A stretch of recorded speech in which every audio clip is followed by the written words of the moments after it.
Listen up, y'all. What I'm about to drop is going to rattle the entire NFL to its very foundation. And if you're a Chiefs fan, buckle up, because this revelation could rewrite the script for the entire 2025 season. Stick with me until the final second of this breakdown, because what's unfolding in Kansas City right now is next level. And I promise you, no one has dissected it quite like this.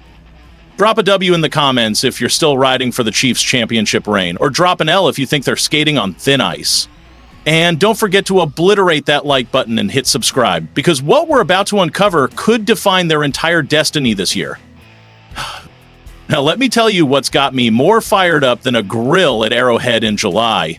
Behind closed doors, Patrick Mahomes and Andy Reid are engineering something terrifying, the kind of preparation that only dynasties dare attempt.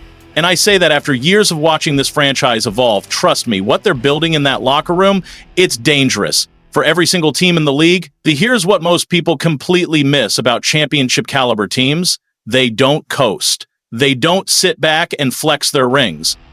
The truly great ones, they dissect every flaw, magnify every imperfection, and rebuild their structure like it's on fire. That's what's happening in Kansas City right now, a full-blown recalibration. Andy Reid, the offensive maestro, the wizard behind the playbook, looked at his generational quarterback and said, "Patrick, we're leaving meat on the bone and not tolerating it anymore." Now that right there, that's not just coach speak. That's a seismic shift in philosophy. Reid has reportedly challenged Mahomes to push the ball downfield more. But understand, this isn't just about throwing a few extra deep bombs. This is about removing the leash. This is about unleashing the most gifted quarterback in football and letting him detonate defenses at will. Think about it. Patrick Mahomes, the man who can launch a 60-yard dart while falling backwards, the man whose throws look like they came out of a Madden glitch, has been operating conservatively, checking down, taking what the defense offers instead of demanding what he desires. Yes, it's kept the offense efficient. But it hasn't struck fear the way Mahomes can. The spark is there, but now Reid is throwing gasoline on it. When Coach Reid pushes Mahomes like this, you see the difference between talent and transcendence. Mahomes doesn't just absorb the message, he weaponizes it. And when he says, "let guys have chances to make plays," that's not a casual comment, that's a war cry. Translation? Instead of the 5-yard safety valve, Mahomes is going to trust his guy to beat coverage deep. Instead of settling for a check down, he's going to throw with timing, precision, and audacity, trusting his receiver to win. That's what elevates a quarterback from excellent to elite. That mindset, aggressive trust, bold execution, and fearless ambition is what wins championships. Now let's shift the spotlight to the receiving core, because this room is about to become a battleground. Competition breeds greatness, and the WR unit in Kansas City is locked and loaded with hungry, dangerous weapons. Let's start with Rashee Rice. Before the injury, this young baller was cooking. In just 4 games, he racked up 288 yards and 24 receptions. That's 72 yards and 6 grabs per game. Project that out over a full season, you're staring at a 1,200-yard, 100-catch monster. That's not just good, that's elite-tier production. But stats don't tell the whole story. What matters is the fire inside, and Rashee's coming back with vengeance. He knows he couldn't be there for his squad when they needed him most. And that either breaks a man or it builds a beast. Everything I'm hearing? Rash is choosing the latter. He's training like a man possessed, not just to earn a roster spot, but to redeem himself. When a player carries that kind of internal drive, that chip, that hunger, you see something special.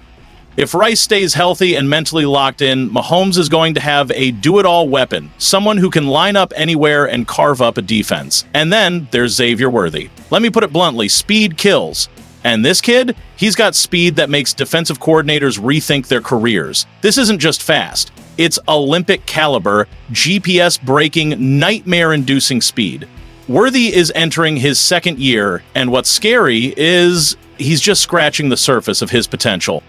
He's starting to decode exactly what Mahomes wants, beginning to process the game like a seasoned vet. And that's dangerous, because when you combine blazing speed with mental sharpness, you get game-altering explosions that flip momentum in a heartbeat.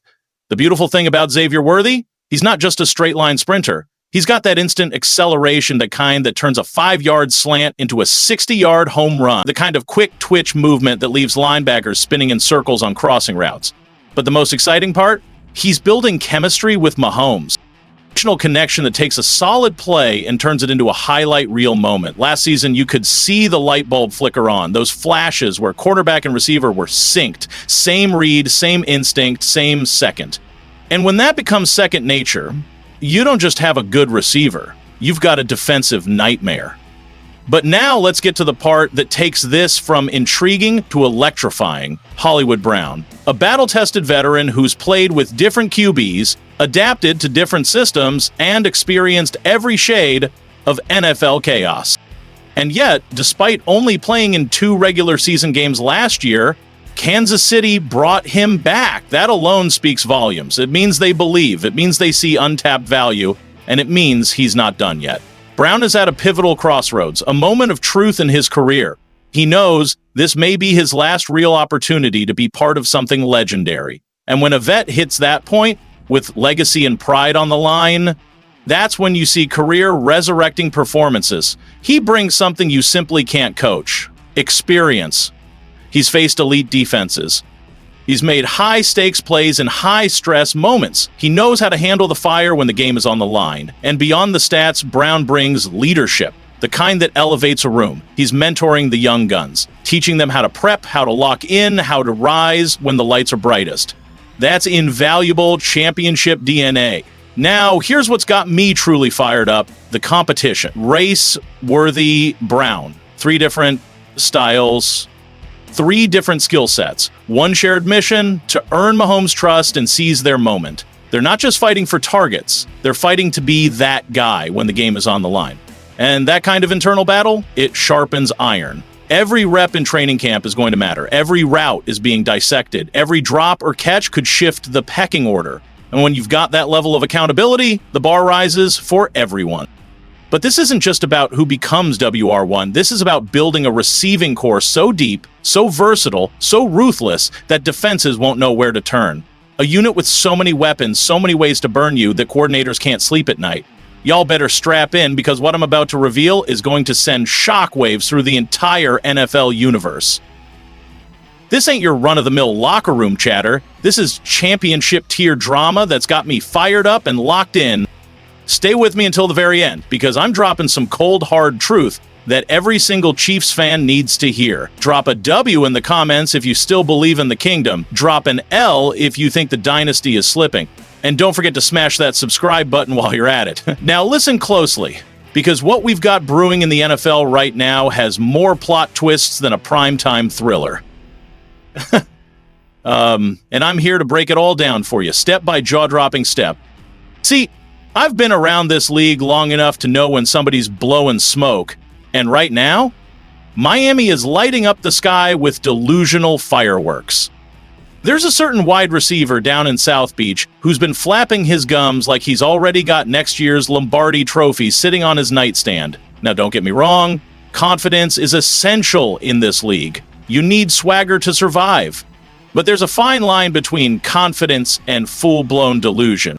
And after hearing what this dude had to say, I started wondering if too much Florida sun is frying some brain cells.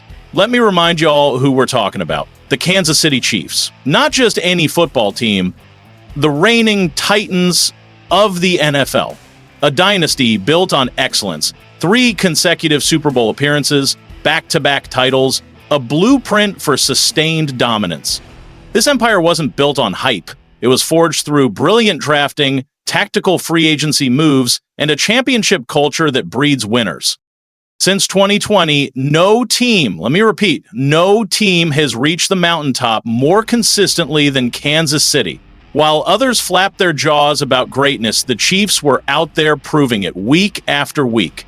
Players have come and gone, cap space has tightened, critics have chirped, yet through it all, Kansas City kept stacking wins and raising banners. That's the dividing line in this league, the difference between pretenders and certified contenders. But apparently, some folks got amnesia when it comes to recognizing greatness. Now let's talk about this former Chiefs receiver, the one who used to catch passes from Patrick Mahomes and bask in the glow of championship culture. He knew what it felt like to be part of a machine that wins when the lights are brightest. And now, he's in Miami chirping like the Dolphins are about to steamroll the AFC like it's 1972 all over again. Again, I respect belief, I respect grit, but belief without results? That's just noise. Let's not forget, the Miami Dolphins haven't won a single playoff game since the year 2000. Let that marinate. That's before smartphones, before social media, before half the league was even born. While Kansas City's been hoarding Lombardi trophies like collector's items, Miami's been stockpiling heartbreaks and early offseason tea times. But none of that seems to matter when a podcast mic is hot and a platform's waiting. This guy boldly declared that the Dolphins are taking the AFC. Not contending. Not making a run, taking it like the AFC is a clearance rack they can just scoop up at checkout. The nerve, the unfiltered audacity. You're telling me a franchise that hasn't sniffed playoff success in 2 decades is just going to waltz through a conference that includes juggernauts like Kansas City, Baltimore, and Cincinnati? Please. That's not confidence. That's a fantasy. But wait, it gets even wilder. This same wideout had the gall to say his quarterback is the best in the league. Let me say that again, the best in the entire NFL. Now, I've heard hot takes, but this one had me checking if I was watching a comedy sketch. We talking about the same QB who's never won a playoff game? The one with more concussion scares than playoff completions? The one quarterbacking a team that's made a habit of letting fans down when it counts? Meanwhile, Patrick Mahomes, the generational talent, sits comfortably in Kansas City with 2 Super Bowl rings, 2 Super Bowl MVPs, and a regular season MVP.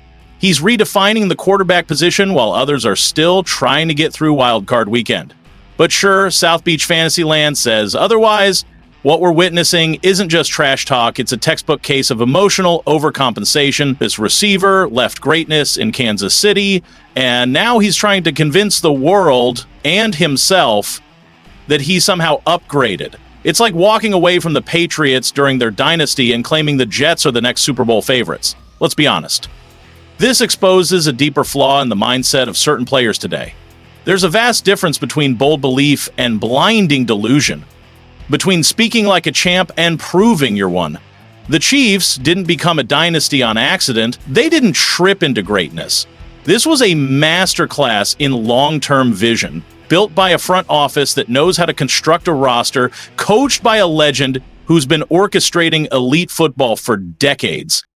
Andy Reid, he's not guessing, he's executing with precision drawn from decades of gridiron genius. And Patrick Mahomes, he's not just a quarterback, he's a phenomenon. A once-in-a-generation talent with nerves of steel and vision that cuts through defenses like a surgeon's blade. When the stakes are sky high, Mahomes rises. He's ice cold under pressure, and he thrives where others crumble. Let's not forget Travis Kelce either, the most consistent and lethal tight end in the game. Mr. Reliable. A walking mismatch. The heartbeat of the offense. For years, this man has been Patrick Mahomes' ultimate safety valve, a clutch playmaker in the tensest moments, a leader in the locker room, and the embodiment of everything a championship-caliber team demands. He's not just another player in pads. He's a tone setter, a culture carrier, a true chief through and through. From top to bottom, the Kansas City Chiefs organization understands the formula for greatness. From the front office, orchestrating savvy personnel moves, to the coaching staff, dissecting weaknesses and crafting elite game plans. Everything they do is singularly focused on one outcome: raising Lombardi trophies. That's why they've dominated. That's why they will continue to dominate. But down in Miami, they're living in an alternate universe. They're shouting about taking the AFC when they can't even consistently conquer their own division. They're crowning their quarterback as the best in the league, while the man has spent more time in the blue medical tent than the red zone. It's like watching someone claim they're about to summit Mount Everest when they're still struggling to catch their breath on the stairs. Sure, the Dolphins have had their flashes. They've fielded electric players and flirted with relevance, but moments of excitement are not the same as building a dynasty. Playoff football isn't won on microphones or social media. It's earned under stadium lights, when the pressure is suffocating and the margin for error is zero. This wide receiver, now comfortably lounging in South Beach, recently spoke about how emotional it would be to face his old team in the AFC title game. But here's the reality check. Before you can fantasize about conference championships, you have to make the playoffs. Before you dream of title contention, you have to win a single playoff game. something Miami hasn't done since the year 2000. That's not just putting the cart before the horse, it's building the parade float before you've even qualified for the race. This is the fundamental distinction between champions and dreamers. Champions obsess over preparation, consistency, and execution. Dreamers talk about destiny without putting in the daily work. Champions understand that respect is earned through sweat, grit, and results. The Chiefs didn't demand the spotlight, they took it, by rising under pressure and delivering when it mattered most. That's the DNA of a dynasty. That's the standard. His energy? Relentless. His execution? Veteran level. By the time conditioning drills wrapped, Smith looked less like a prospect and more like a polished pro. Andy Reid isn't known for dishing out unearned praise, so when he said, "I like what he does," he's got good speed and he's a good route runner for a running back. These OTAs are tough, but he's done a good job with everything we've asked. It meant something. These aren't generic coach speak compliments. They're signals. Signals that Smith may be carving out a serious role behind Isaiah Pacheco, who enters 2025 on a one-year prove-it deal. Smith offers versatility galore. Jet sweeps, inside bursts, slot mismatches, and even special teams electricity. Picture Mahomes on 3rd and short glancing towards Smith in the flat or splitting him out wide to exploit mismatches. If this offseason surge carries into live action, Kansas City may have struck late-round gold. Think about it from the defense's perspective. Rashee Rice carving up the middle with crisp, reliable routes. Xavier Worthy stretching the field with his world-class speed. Hollywood Brown using his veteran savvy to exploit soft zones and expose cracks in coverage. Where do you focus your attention? The answer? You can't. And that's the genius of what Andy Reid is orchestrating. When every receiver is a threat, when every route runner can torch you and Mahomes is back there pulling the strings, you've got an offense that can detonate from anywhere on the field. And let's not forget the real target here, January, February. This isn't just about regular season fireworks. This is about building an offensive arsenal that holds up in the playoffs, that thrives under pressure, that doesn't fold when the stakes are sky high. In the postseason, when you face the best defensive minds in the sport, you can't rely on just one or two playmakers. You need depth. You need diversity. You need multiple players who can rise in the biggest moments. And that's exactly what Kansas City is constructing. They're not crossing fingers. They're not hoping. They're engineering a receiving room built to last, built to dominate. These training camp battles, they're going to be ruthless. Every catch counts. Every misstep matters. And the ones who earn Mahomes' confidence and Reid's blessing, those are the dudes who'll be making the game-changing plays in December, January, and beyond. This is championship-level strategy. This is what sets apart dynasties from pretenders. The Chiefs aren't just maintaining excellence, they're doubling down on it, building the next evolution of this offense, brick by brick. So when you see Rice, Worthy, and Brown out there together, competing, balling out, making each other sharper, realize what you're witnessing. You're watching the foundation of what could become the most dangerous offense in the entire NFL. Now tell me, are you as hyped as I am about this WR room in KC? Drop your thoughts in the comments below. Smash that like button if this breakdown got your adrenaline pumping for 2025.